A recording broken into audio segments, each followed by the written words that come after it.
eno security alert jengendo okuolwalero yegendo osemba mu myezi 3 mu Gwakutaano ogw'omukaaga sigenda kola security alert ogw'omusanvu mpaka mu gw'omunaana nkiddamu mpaka mu gw'omunaana gye myezi egi ne mu myezi gino jengendo okusoma amannya gano wammanga wowuliramu erinnya lyo wegendereze kituukira ddala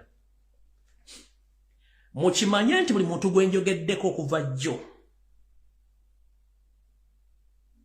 essimu yo ey'omu ngalo ewulirizibwa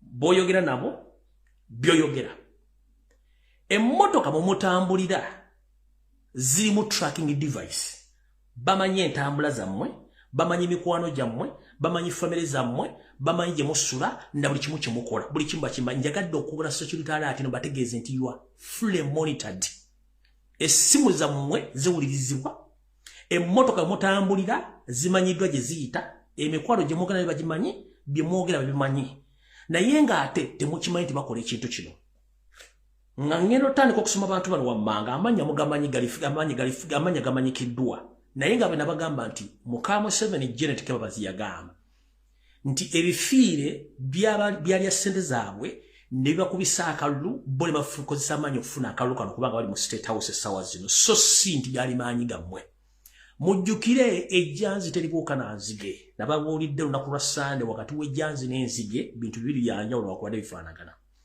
gwaliyo nguga nti okolerayo seeri era ng'ovvuula abavuganya oba abawangula akalulu ngolooza nti okola nnyo munnange yakwawula esiridde bagenda batta omukuumi bayinza obutakutta leero naye nga essaawa yino bajja batta bukyanga ntandikako security alert be naziwa abakyawonyeewo batono abasigadde obungi baabajjawo n'abala tebabeerabiranga Museveni alinga kamise kasite boni kakulya kakufuuyirira gwenza okoza ntakulaba naye abaakulaba mpaka lwanaakunyiga abamukomya obukomi nenda dda bagamba dda Chief Justice Owinyi Dolo wonna wooli muganda wange oli mu ofisi ya Museveni nga Chief Justice guno omulundi gwe gusembayo okwogerako ku linnya lyo Chief Justice Owinyi Dolo whenever you are get to know that you are monitored home and away and very soon you are going to leave this nation because the state is planning to finish you. So whoever knows Chief Justice Owinyi Dolo, tell him that soon or later he's going to be eliminated.